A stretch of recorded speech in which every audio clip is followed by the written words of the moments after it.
Mrs. Pye bought the ring in a little shop near the Strand. It did not cost very much, and the red stone in it was not a ruby, but it was a pretty ring and Mrs. Pye liked it. When she got home, she put the ring away in a drawer. Some days later, she bought a new red dress and went to the drawer to find a ring to wear with it, and there was the ring with the red stone. "The very thing," she said, and put it on.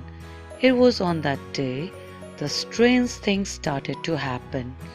They started at breakfast. She picked up an empty cup from the table and dropped it. But the cup did not fall to the floor and break. Instead, it stopped halfway down, and Mrs. Pye took it up and put it back on the table.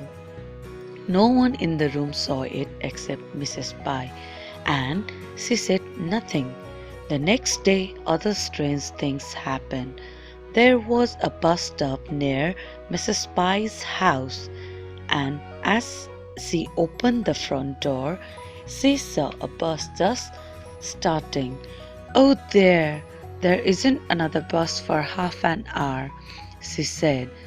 But as soon as she came out of her house, the bus stopped and she got in.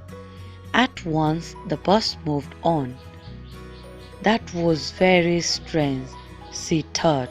Later, she went into a shop to buy a red handbag to go with her new red dress. "I'm very sorry," said the girl in the shop. "I sold the last one a moment ago. The customer who bought it is just going through the door now." But as she spoke, the customer came back into the shop.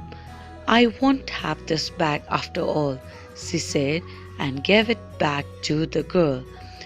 It was just what Mrs. Pye wanted, so she bought it.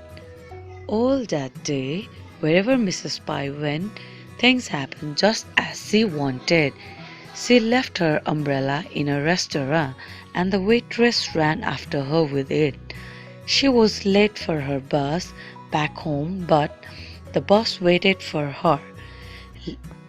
Later that evening, she played cards with some friends, and she and her husband won all the time. The next day, Mrs. Pye wore a green dress and another ring, but nothing strange happened.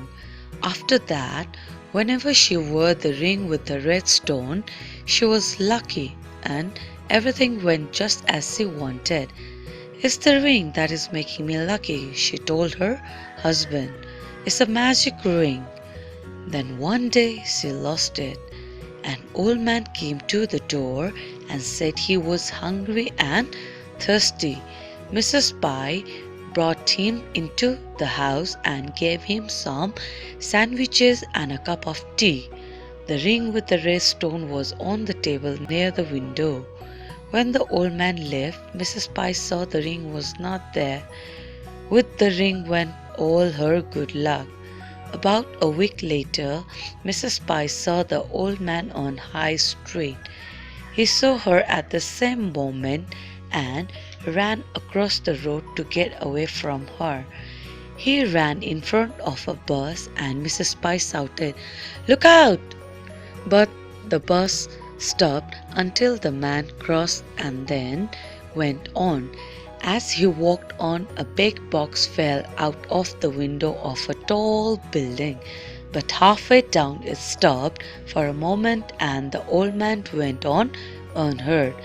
"Now I know that's the man who took my magic ring," said Mrs. Pye, "but I can't catch him. The ring will look after him."